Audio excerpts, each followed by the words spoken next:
एक बार दो भाई जो पास पास के खेतों में रहते थे आपस में झगड़ा हो गया। पिछले 40 सालों से बिना किसी अनबन के आसपास खेती करते हुए, मशीनें साझा करते हुए प्यार से रहते थे।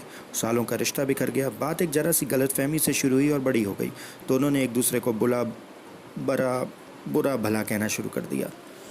एक दिन जॉन के दरवाजे पर दस्तक हुई। उसने दरवाज़ा खोला तो सामने बढ़ई का सामान लिए एक आदमी खड़ा था। उसने कहा, मैं कुछ दिनों के लिए काम ढूंढ रहा हूँ। शायद आपके पास मेरे करने लायक कोई छोटा मोटा काम हो। क्या मैं आपकी कोई मदद कर सकता हूँ?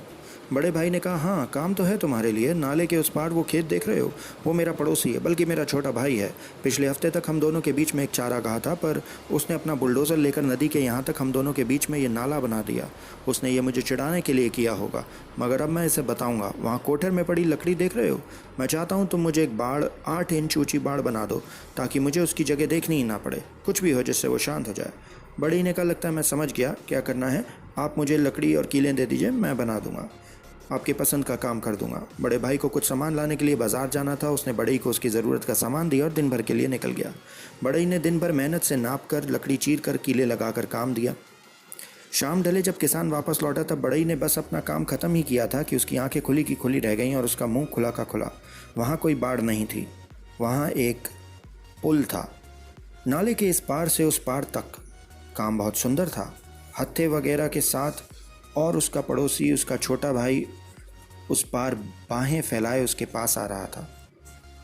तुम भी कमाल के हो, इतना सब मेरे कहने सुनाने के बाद भी तुमने ये पुल बनवा दिया। दोनों भाई पुल के दोनों किनारे से चल के पुल के बीच में मिले और एक दूसरे का हाथ थाम लिया। पलट के देखा तो बड़ा ही अपने कंधों पर अपना सामान लेकर निकल रहा था। नहीं, रुको, कुछ दिन और रुक जाओ, तुम्हारे लिए मेरे पास और काम है, बड़े भाई ने कहा। मैं खुशी से रुकना चाहता, बड़ई ने कहा, मगर अभी मुझे और कई पुल बनवाने हैं। पुल बनवा रहे हैं या गड्ढा रिश्तों के बीच में, हमारी जिम्मेदारी है। कहानी पसंद आई हो तो लाइक, शेयर, सब्सक्राइब करें। जो भी ये वीडियो देख सुन रहा है, हृदय से मेरी प्रार्थना है कि उसकी जीवन यात्रा स्वास्थ्य, सुख, शांति और समृद्धि से भरपूर हो। Thank you.